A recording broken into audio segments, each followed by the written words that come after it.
Nenhuma arma forjada contra ti prosperará.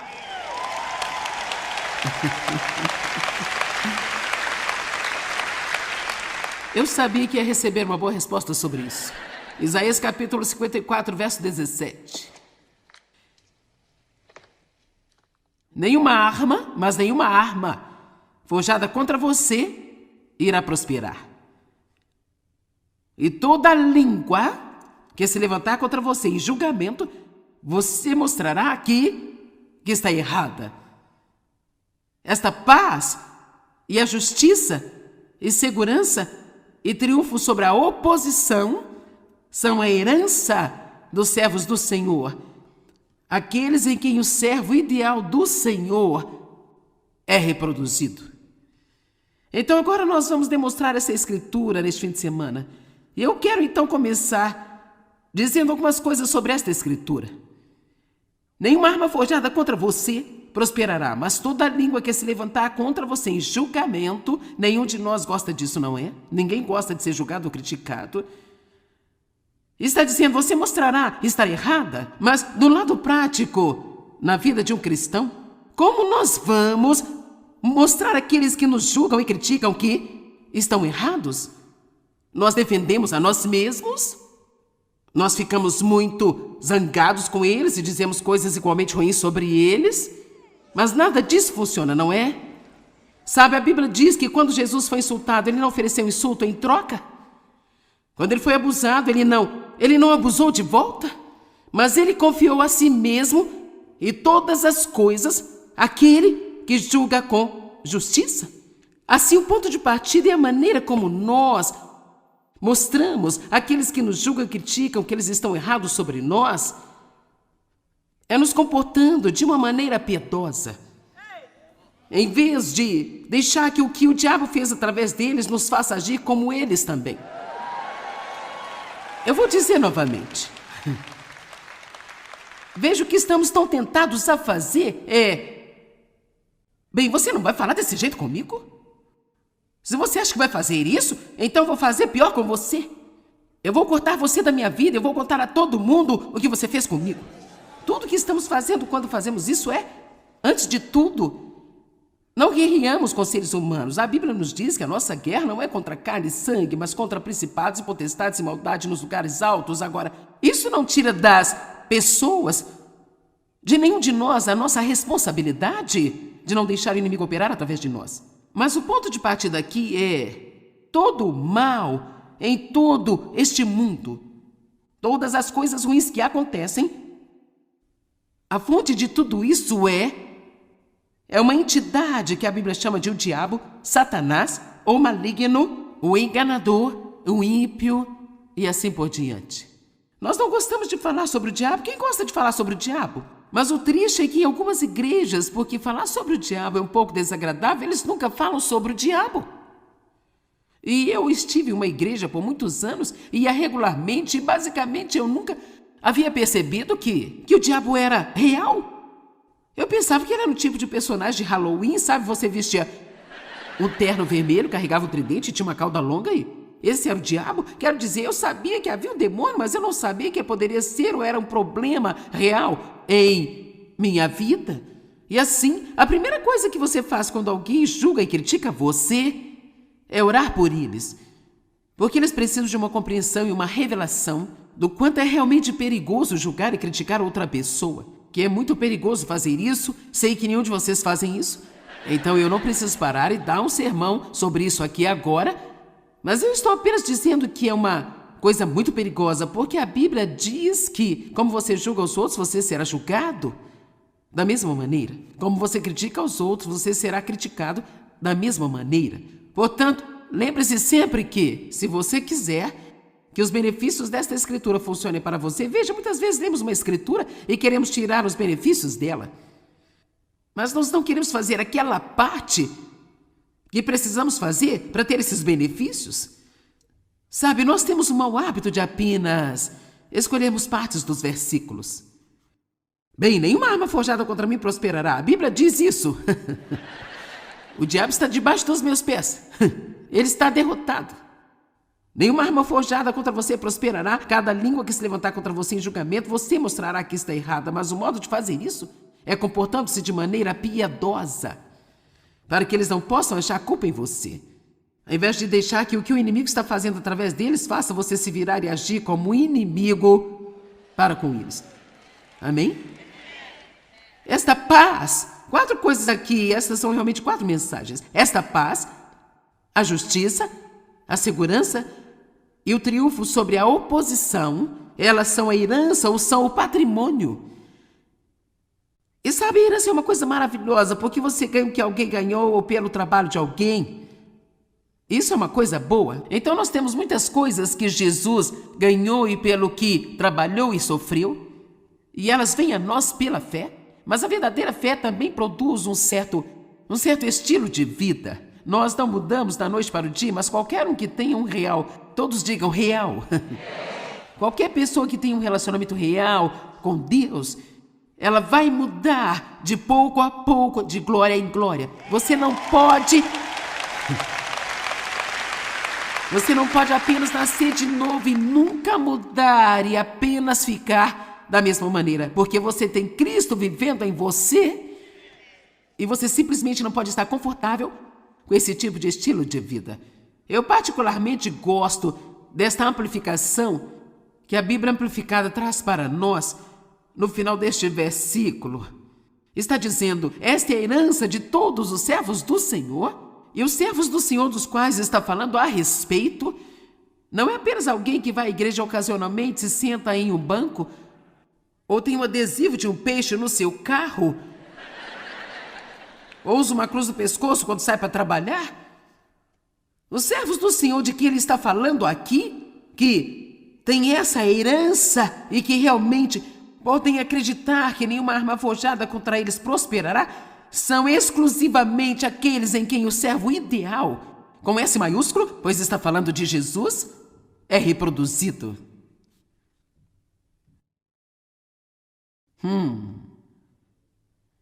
Agora, antes que todos fiquem assustados, aqui está o que significa. Isso significa apenas que nós precisamos ser sérios em nosso compromisso, na nossa caminhada com Deus. Eu posso dizer a você, agora, sei que você é sério, porque você não tiraria um dia da semana para sair e vir aqui e ouvir a palavra que está sendo pregada. Mas eu não estou falando só com você hoje aqui. Existem milhões de pessoas em muitas outras partes do mundo que estão assistindo a este mesmo ensino que está sendo gravado aqui em Santo Antônio, Texas. Amém? Veja, eu sei que existem milhões de pessoas solitárias e confusas, vazias, que se sentem em uma igreja em algum lugar a cada semana. E ainda assim elas não são realmente... Sim, elas podem até talvez ter nascido de novo, mas elas não são sérias. Não estão realmente comprometidas. Elas não vão atrás disso com todo o coração. E a Bíblia diz que o primeiro e mais importante dos mandamentos é: amarás o Senhor teu Deus com todo o teu coração, com toda a tua alma, com toda a tua força, com toda a tua mente, com tudo, realmente tudo. Nós temos que amá-lo com tudo. Assim, quero encorajar você a ser cheio de coração, cheio de paixão. Vá em frente e deixe Deus fazer em você o trabalho que Ele quer fazer. E deixe-me te dizer isso: se há alguma área em sua vida que você realmente ainda não se dispôs a abrir para Deus, por que você não toma esta decisão aqui hoje? E diz: Deus, eu quero você, entre em qualquer área da minha vida que você quiser entrar, nenhuma parte estará fechada para você, nenhum assunto está fechado para você, porque certamente nós podemos acreditar que o plano de Deus para nós é melhor do que o nosso próprio plano para nós mesmos. Amém?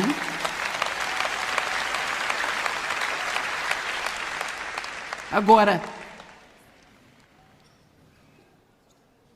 Satanás nos quer irritados, cheios de falta de perdão e amargura, atacando todas as pessoas que nos feriram, e não há uma pessoa aqui que não tenha sido ferida por alguém um dia. E Satanás quer que nós sejamos divididos. Cara, ele ama a divisão. Ele adora destruir as famílias, ele adora destruir casamentos. Ele adora destruir as amizades. Ele quer que as pessoas no trabalho estejam umas contra as outras. Ele quer que as pessoas na igreja estejam umas contra as outras. E nós temos que ser muito sábios e ver o que o inimigo está fazendo e dizer: não, eu não quero fazer parte disso aqui.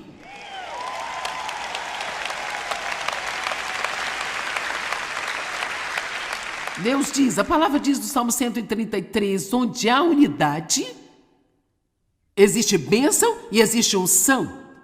Onde há unidade, não onde as pessoas estão cheias de ódio, amargura e estão brigando o tempo inteiro. Eu vou te dizer, para manter a contenda fora de sua vida, você vai ter que querer, viu? Amém? Paz é igual a poder. Onde não há paz, não há poder. Então, Satanás quer que fiquemos zangados com todos, mas não temos que viver assim. Deus quer que permanecemos firmes em cada tempestade da vida. E então permitir que Ele trabalhe em nosso favor.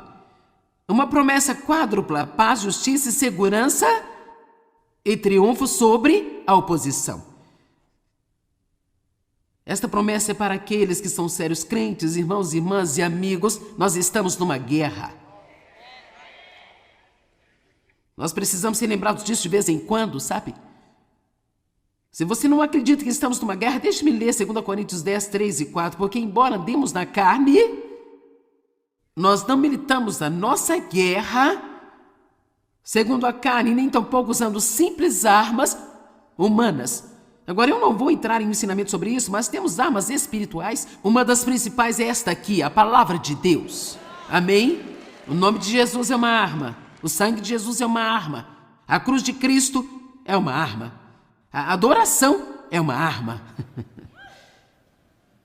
Porque as armas da nossa guerra não são físicas, armas de carne e sangue, mas são poderosas em Deus para a derrubada e a destruição das fortalezas. Então todos digam: estamos em guerra. Nós não gostamos disso, mas estamos em uma guerra. Agora, aqui está o que é interessante. Se você for ler a Bíblia, do início dela até o final, esta guerra já foi ganha. No entanto, há muitas batalhas para se ganhar uma guerra. E mesmo que alguém ganhe uma guerra, eles não necessariamente vencem todas as batalhas, porque às vezes eles não lutam direitinho. E eu quero aprender a ganhar todas as minhas batalhas, porque eu não quero que o inimigo tenha nenhum tipo de alegria em derrotar-me em qualquer área, nem quero que ele tenha isso sobre qualquer pessoa que eu ensine. Amém? Todos nós sabemos o que vai acontecer no final. Ele já é um inimigo derrotado. Vamos viver em vitória enquanto estamos aqui. Jesus diz que veio para que pudéssemos ter e desfrutar nossas vidas. Aproveite sua vida, não apenas sobreviva, não apenas passe, não apenas lute todos os seus dias, mas desfrute de sua vida. Agora, 2 Coríntios 2, 10 e 11 é uma grande escritura. Duas escrituras dizem: se perdoarem a qualquer um alguma coisa, eu também perdoarei aquele. E o que eu perdoei, se eu perdoei alguma coisa, foi por vocês, e na presença e com a aprovação de Cristo, o Messias. Agora observe o verso 11. Para impedir que Satanás obtenha vantagem sobre nós, pois nós não ignoramos seus artis e as suas intenções. Quer saber? O diabo quer nos manter ignorantes. Isso significa sem instrução. Ele não quer que nós sejamos conscientes dele, ou pensemos nele, ou que percebamos o que ele está fazendo, ou estudemos qualquer coisa sobre ele. Ele certamente não quer que você saiba quem você é em Cristo. Ele não quer que você saiba o poder que está disponível para você, a autoridade que você tem. Ele não quer que você saiba que ele está por trás de cada maldade e perversidade no mundo de hoje. Ele quer nos manter a todos no escuro. É realmente bom fazer um estudo da Bíblia muito bom sobre o diabo. Eu pensei que você ficaria animado com isso. De qualquer maneira, para impedir Satanás de tirar vantagem sobre nós, há pessoas nesta sala e certamente pessoas assistindo a TV, de quem o inimigo se aproveitou e tirou vantagem. Isto sem falar em quantas mentiras você pode estar acreditando nesse momento agora. Por quanto tempo eu acreditei que porque eu tinha sido abusada na minha infância, eu sempre teria uma vida de segunda categoria. E sabe, eu acreditava nisso, isso foi o que o inimigo me disse. Você está estragada, você é mercadoria usada. Agora, mesmo eu me casando, uma das razões pelas quais me casei aos 18 anos apenas, eu sabia, no fundo do meu coração, que não ia funcionar quando eu fiz aquilo.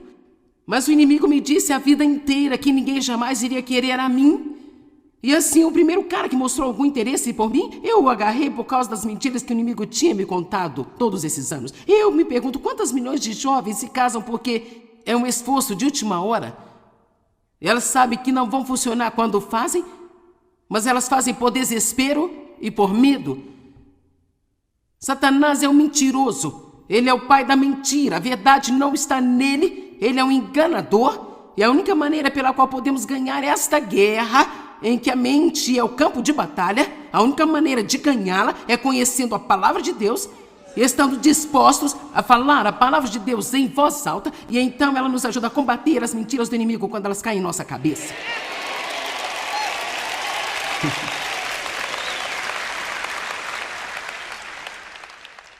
E nós precisamos usar a autoridade que nós temos como crentes em Cristo. Satanás tem poder, mas você tem algo que ele não tem. Você tem poder e autoridade.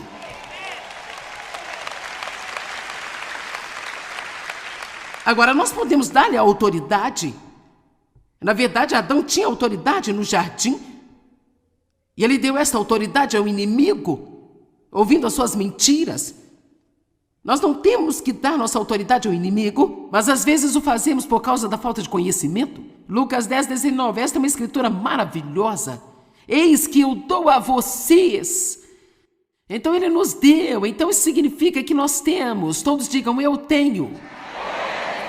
Eu dei a vocês a autoridade e poder para pisar em serpentes e escorpiões, e força física e mental e habilidade sobre todo o poder que o inimigo possui, e nada de modo algum irá prejudicar você.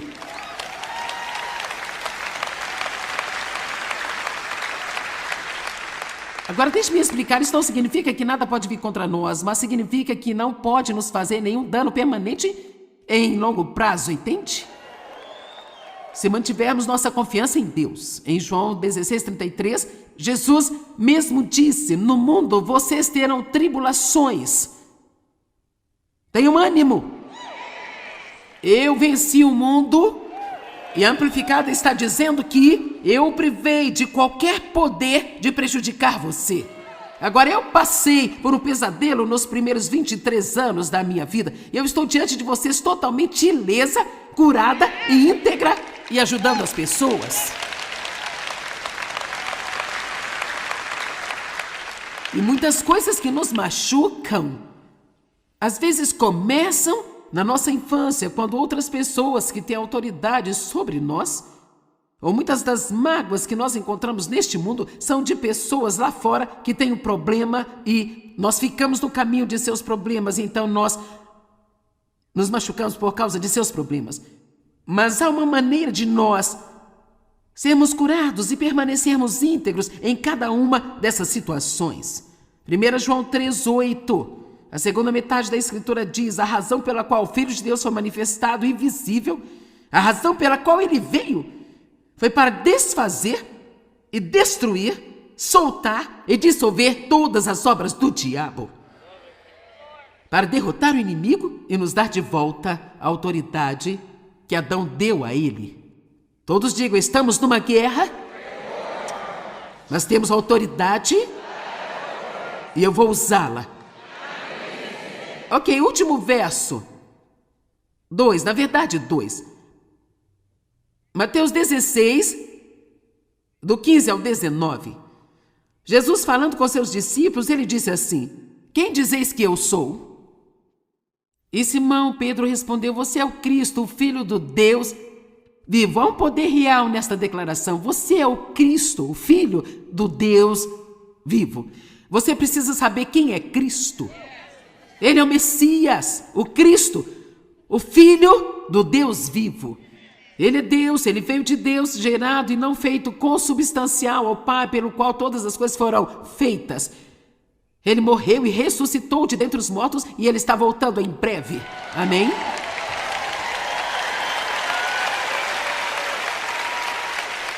E este é o nosso momento de nos prepararmos para encontrá-lo. Amém? Então Jesus lhe disse: abençoado, feliz, afortunado, para ser invejado é você, Simão, filho de Jonas, que era outro nome de Pedro, porque isso não lhe foi revelado por carne e sangue, mas pelo meu Pai que está nos céus. Assim, qualquer pessoa que disser que Jesus é o Senhor e realmente acreditar e falar sério, você não apenas decidiu fazer isso, Deus revelou isso a você. Como eu sei que muitos de vocês acreditam, você acredita com tudo que você tem, que Jesus morreu em uma cruz por você e levou o seu pecado, mas você nunca viu isso acontecer. Como nós podemos acreditar em coisas assim, a menos que Deus nos dê a revelação delas? Então ele disse para Pedro: esta fé que você tem em quem eu sou, foi dada a você por Deus. A cada homem é dado uma medida da fé, mas o que vamos fazer com ela? E eu lhe digo, você é Pedro, uma grande rocha, e nesta rocha eu construirei a minha igreja, e as portas do inferno, nem os poderes da região infernal, não a dominarão ou prevalecerão contra ela ou hão de vir contra ela. E ele não quis dizer que ele iria construir sua igreja em Pedro, ele quis dizer que a fé que Pedro tinha e estava exibindo é que iria construir a igreja. Quando nós vivemos uma vida de fé, não uma vida de sentimento, não pelo que nós vemos, mas quando dizemos, você é o Cristo, Filho do Deus vivo. Quando você realmente acredita nisso e se mantém firme, as portas do inferno não prevalecerão contra você. Ok, agora, ele vai direto aqui e nos dá algo realmente importante. E eu te darei as chaves do reino dos céus. Estas chaves são a oração. A oração é o que destranca o céu. Quando você ora, um tremendo poder é disponibilizado em seu favor. Agora, nós não temos tempo para ensinar sobre oração, mas deixe-me dizer apenas que você não tem porque você não pede. Você não precisa esperar o problema chegar para que você ore. Ore agora mesmo. Agora mesmo. Eu lhe darei as chaves do reino e tudo que você ligar na terra será ligado no céu. Tudo que desligar na terra será desligado no céu. Mas a versão amplificada traz isto muito claramente. E tudo que você ligar, declarar ser impróprio e ilegal na terra, será ligado no céu. E tudo que você desligar, declarar legal na terra, será desligado no céu. Assim ele está dizendo, através das chaves da oração, eu estou dando a você o poder na terra para se associar com o céu, em trazer a vontade de Deus para a terra. E assim, tudo que o céu ligar e não tolerar, você pode ligar e não tolerar, e tudo que o céu desligar, você pode desligar e ter em sua vida. Então, eu amarro o diabo e solto o poder do Espírito Santo para fluir livremente na terra hoje.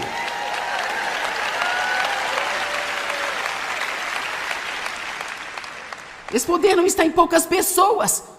Está em você como um crente. Você tem o mesmo poder, mas você tem que acreditar e começar a exercitá-lo e usá-lo.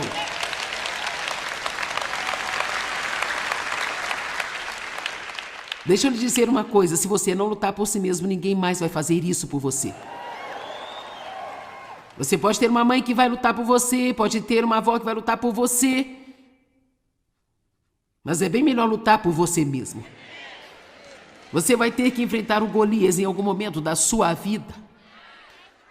E pode muito bem ser agora, acabe com isso, coloque-o em seu lugar para que ele saiba onde ele está e onde você está.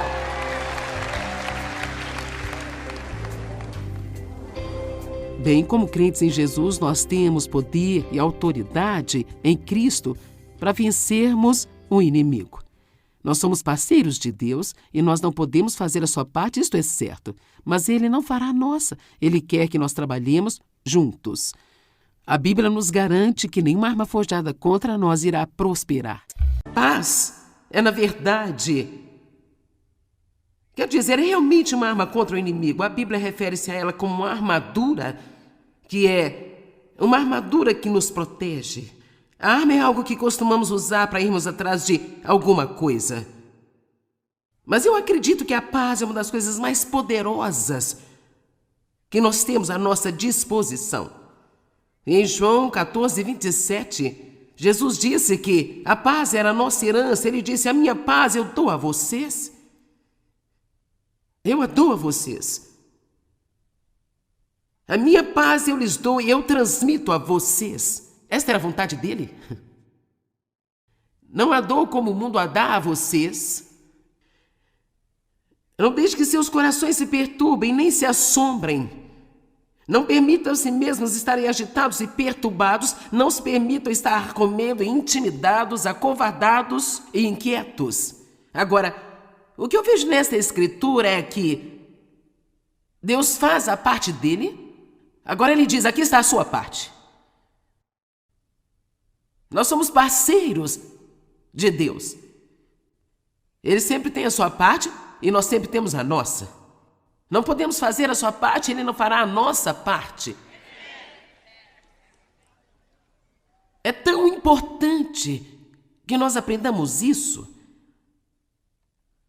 A Bíblia diz: lança o seu cuidado, não diz para lançar a sua responsabilidade. Hoje temos pessoas lançando sua responsabilidade e depois se preocupando com tudo lá fora. Nós lançamos nosso cuidado em Deus e Ele vai trabalhar. Nós fazemos o que Ele nos mostra para fazer pelo seu poder. Eu fiquei admirada recentemente quando eu percebi e eu vi em meu diário, que eu escrevo todos os dias, em janeiro passado, eu orei para que Deus me desse mais energia. Eu disse: Deus, eu preciso de mais energia, sabe? Para continuar tudo que estou fazendo. Eu quero me sentir bem enquanto eu estou fazendo isso. E energia, eu acho, é muito importante, sabe? Todos os dias de sua vida serão muito melhores se você se sentir bem. Se tiver energia. E assim, eu orei para ter energia. Eu nem percebi até algumas semanas atrás, mas o que Deus me deu foi um desejo de começar a caminhar todos os dias. E assim, Ele não apenas disse: oh, já expedi energia? Zap! Vamos lá. Isso é importante. Ele me mostrou uma coisa para fazer. E Ele me deu uma graça de fazê-la, de me apoiar nele todos os dias para fazer. E eu agradeço a Deus por me dar a habilidade de fazê-lo. Eu confio nele para ser capaz de fazê-lo. Mas eu acho que nós temos o hábito de pensar que, sabe bem, Deus tem que fazer todas as coisas para nós. Tudo é Deus que tem que fazer. Mas somos parceiros com Ele, e isso é o privilégio que nós temos, ser um parceiro de Deus. Ele vem e vive em nós, nós estamos nele e Ele está em nós, e nós estamos fazendo isso juntos, como parceiros. Ele nos dá a sabedoria, Ele nos dá a graça, Ele nos dá a força, Ele nos dá a habilidade. Então, nós não somos nada sem Ele, mas nós podemos ser tudo através dEle. E Ele quer que façamos isso para sua honra e sua glória. A vida pode ficar incrível quando você percebe que todos os dias você está em parceria com Deus. E sendo assim, Ele quer usar você se você deixá-lo fluir em você. Então, quando você orar e pedir a Deus para fazer algo em sua vida, não basta esperar como algum tipo de novo download do seu sistema de computador. Ou você tem um programa para isso que eu possa baixar? Sim, eu tenho um programa, está aqui, ó. Então leia, estude e aprenda.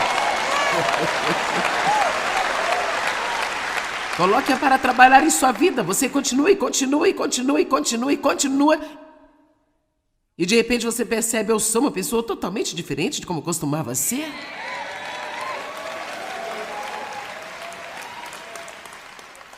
Assim, este é um bom versículo de parceria. Ele disse: olha, eu lhes dei a minha paz. Não uma paz como a dá o mundo, mas a minha própria paz especial eu agora dou e transmito a vocês, a paz que opera na tempestade. Ele diz: eu te darei a minha paz, agora aqui está a sua parte. Parem de se deixar ser agitados e perturbados. Eu não posso evitar a maneira como eu me sinto. Na verdade, a verdade é que se você mudar seu pensamento, seus sentimentos vão mudar. Eu lhe digo, eles realmente vão, se você mudar o seu pensamento. Em vez de pensar pensamentos desesperados, pense: eu tenho esperança, isso vai mudar. Eu posso fazer isso, eu posso fazer o que eu preciso fazer. Deus nunca permite que venha sobre mim mais do que eu possa suportar, mas Ele vai me dar a graça de fazer o que Ele me chamou para fazer. Eu vou ter um excelente dia. De repente você se sentirá diferente. Nossos sentimentos são muito afetados pelo que nós pensamos e pelo que nós dizemos. Pare de deixar a si mesmo agitar-se e se perturbar. E não permita a si mesmo ser temeroso, intimidado, covarde e perturbado.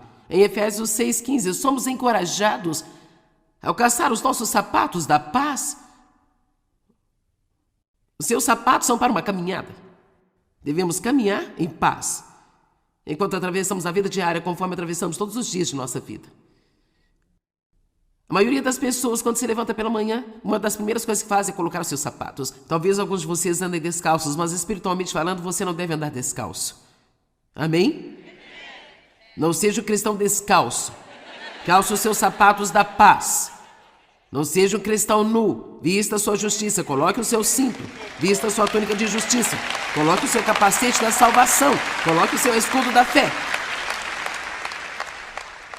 E se você acha que eu estou inventando, eu posso te levar para Apocalipse, onde Jesus, o escritor de Apocalipse, usou esta mesma linguagem.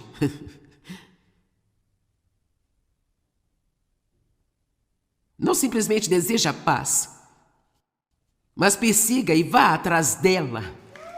É o que 1 Pedro 3,11 diz. Essa escritura foi tão importante para a minha vida. Vamos dar uma olhada nisso. 1 Pedro capítulo 3, verso 11. Afaste-se. E o verso antes disso estava falando sobre quem quer desfrutar a vida. Afaste-se da iniquidade, evite-a e faça o que é certo. E então busque a paz, harmonia sem perturbações dos temores, da agitação das paixões e dos conflitos morais. Ansiosamente busque-a. A palavra buscar significa perseguir e ir atrás com todas as suas forças. Perseguir e ir atrás com todas as suas forças. No que você está colocando a maior parte da sua energia? Não apenas deseje relações pacíficas com Deus, com seus semelhantes e com você mesmo, mas persiga e vá atrás disso. Agora, uma das coisas que nos faz perder a paz, provavelmente mais do que qualquer outra coisa, são as obras da carne. As obras da carne. Quantos de vocês têm alguma ideia de quais são as obras da carne? Você sabe o que são? Ok, vocês são umas 12 pessoas. Acho que é melhor ficarmos aqui pelo resto do dia, sabe? Ok, agora ouçam. As obras da carne são diferentes das obras de Deus. Devemos fazer as obras de Deus e devemos trabalhar pela graça de Deus, mas nós precisamos evitar as obras da carne a todo custo. E as obras da carne são a minha ideia brilhante de como eu posso resolver o meu problema. Minha brilhante ideia de como eu posso mudar o meu marido. Minha brilhante ideia de como eu posso mudar meus filhos. Minha brilhante ideia de como eu posso mudar a mim mesma. Bem, eu vou, porque eu vou fazer isso. Bem, nem tanto, viu? Sabe? Força de vontade por si só é uma coisa boa e vai te levar até um certo ponto, mas não vai levá-lo por todo o caminho sem a ajuda de Deus. Não vai levá-lo por todo o caminho sem a ajuda de Deus. Então, eu passei muitos dos meus anos anteriores, frustrada o tempo inteiro. Alguém aqui que sabe alguma coisa sobre ser frustrado o tempo inteiro? Ok. Então, Deus me deu esta pequena frase. Eu realmente coloquei isso em evidência em minha casa. E assim nós temos uma feita para você. Eu poderia talvez ganhar um bom dinheiro ao sair daqui quando terminarmos.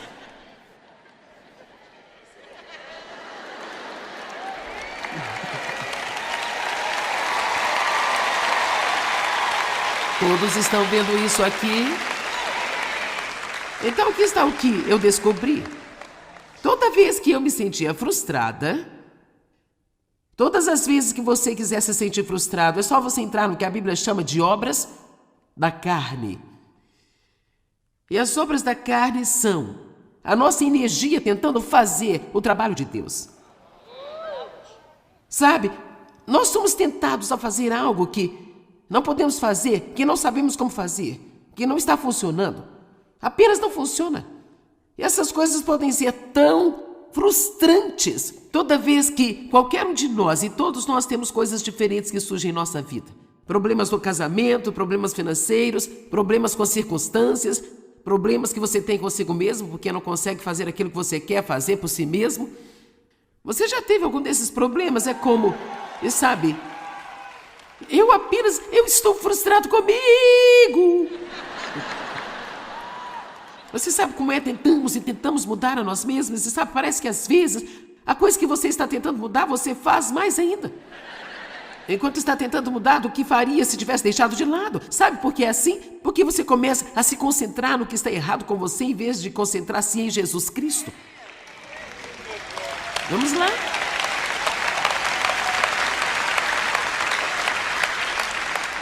E nos ensinar a olhar para longe, longe de tudo que nos distrai de Jesus. O que Ele me mostra para fazer, eu posso fazer. O que Ele unge para eu fazer, eu posso fazer. Mas eu não preciso sair e ter um Ismael só porque eu não quero esperar por um Isaac.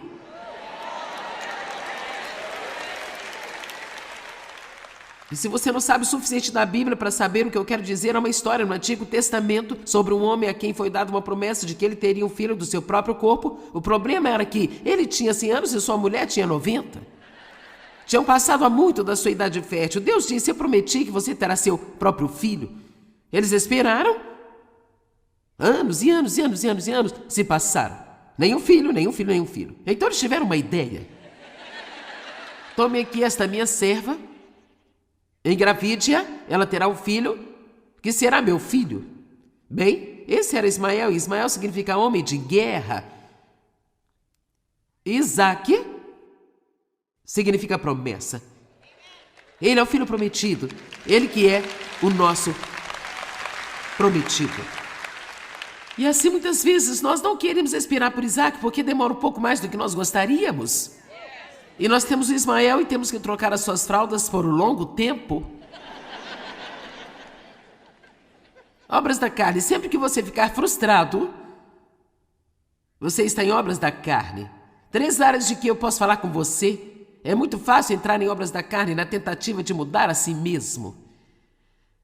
Eu sei tudo sobre isso porque eu estou dizendo a você, cada mensagem que eu ouvia, eu precisava dela.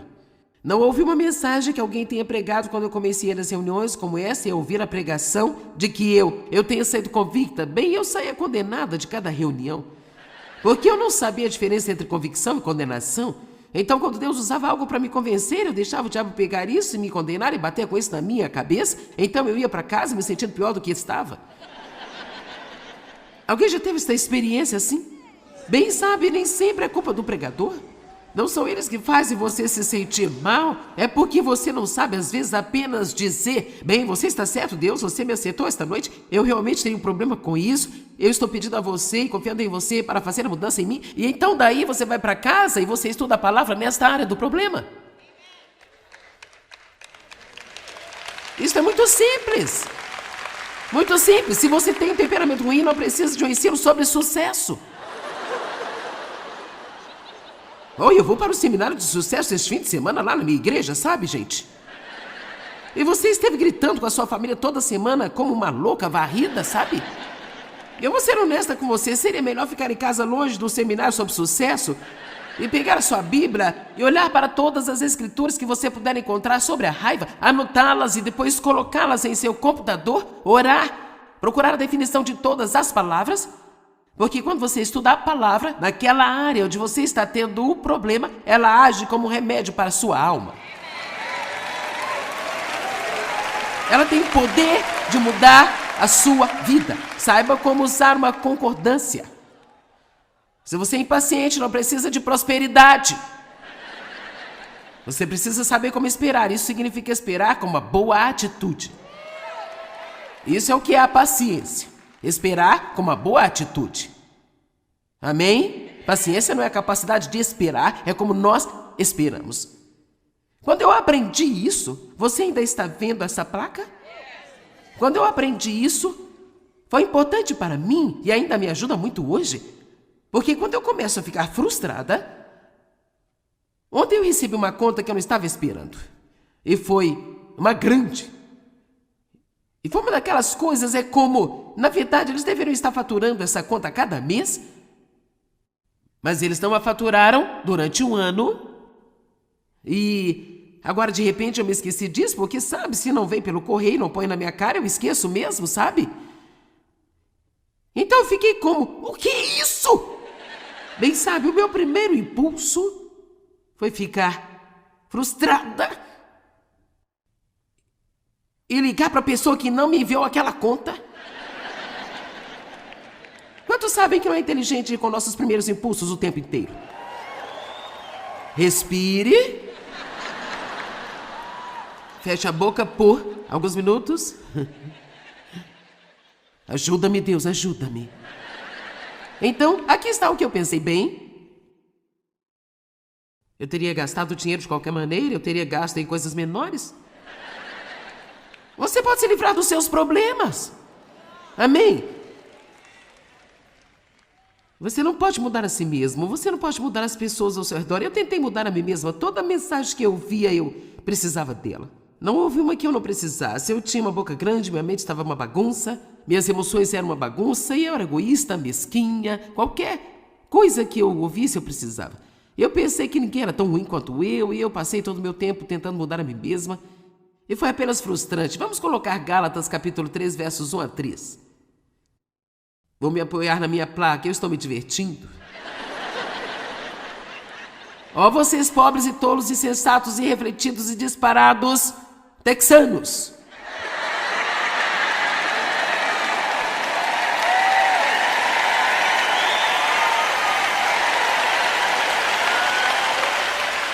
Nós temos que trazê-lo para casa para que possamos possuí-lo.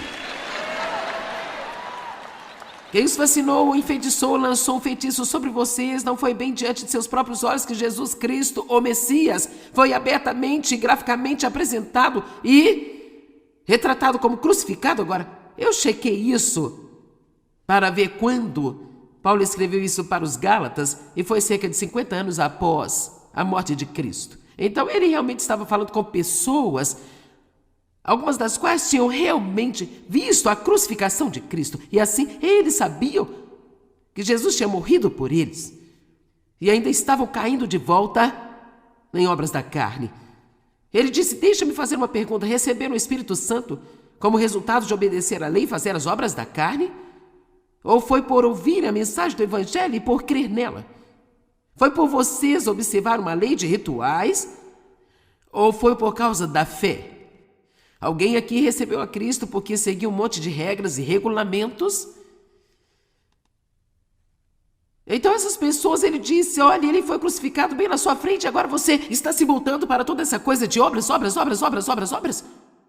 Como você recebeu a Cristo? Como você recebeu o Espírito Santo? Agora o verso 3 mudou minha vida há cerca de 30 anos atrás. Você é tão tolo e tão insensato e tão nécio que tendo começado sua nova vida espiritualmente com o Espírito Santo, você está alcançando a perfeição pela dependência nas obras da carne. Como você pode mudar? Da mesma forma que você foi salvo. Colocando sua fé em Deus. Faça o que Ele pede que você faça, faça o que Ele mostra para fazer. Mas troque sua tentativa por confiança. Eu não quero dizer que nunca fazemos um esforço para fazer qualquer coisa. A Bíblia ensina em 2 Pedro que devemos fazer todo o esforço para alcançar a piedade. Mas não pode ser um esforço carnal. Tem que ser um esforço com e através do Espírito Santo. Tudo é por Deus, com Deus, através de Deus, para Ele, por Ele, através dEle. Além dEle, não podemos fazer nada. E então, quando você obtém uma vitória, a glória volta para Ele. Obrigada, Deus, por me mudar. Obrigada. Eu olhei para a multidão hoje e a primeira coisa que eu disse foi, Deus, obrigada por trazer as pessoas. Obrigada por trazer as pessoas. Eu não vou assumir que as pessoas vão aparecer só porque eu tenho um bom anúncio lá na televisão. Deus tem que motivar as pessoas a fazer esse tipo de coisa hoje em dia. Todo mundo tem muito a fazer para querer ir para algo assim, se não estiver motivado por Deus. Amém? Então pare de tentar mudar a si mesmo, pare de tentar mudar todo mundo que você conhece. Eu li algo outro dia e eu achei muito bom. Viver criticando as pessoas e tentando mudá-las é o esporte favorito de todo cristão.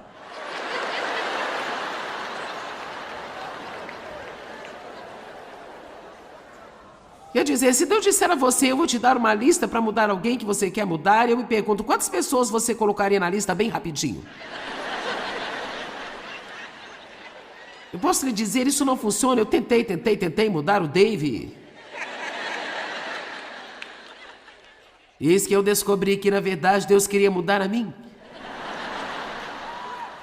Acho que Dave mudou um pouco, não importa mais agora, porque é assunto de Deus, não é meu. Amém?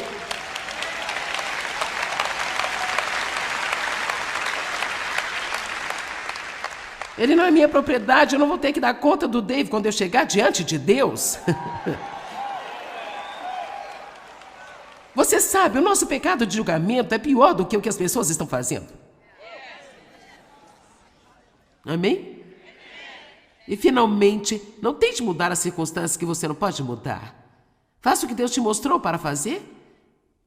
Você é parceiro de Deus, faça qualquer coisa que Ele mostrar para você. Submeta-se a si mesmo a Deus. Resista ao diabo, ele fugirá. Tiago 4:7. Nós não podemos apenas resistir ao diabo. Devemos primeiramente nos submeter a Deus, então o inimigo terá que fugir.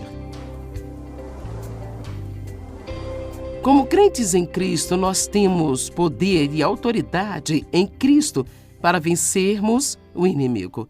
Nós somos parceiros de Deus e não podemos fazer a sua parte, isto é certo. Mas Ele não fará a nossa. Ele quer que trabalhemos juntos. A Bíblia diz que nenhuma arma forjada contra nós irá prosperar.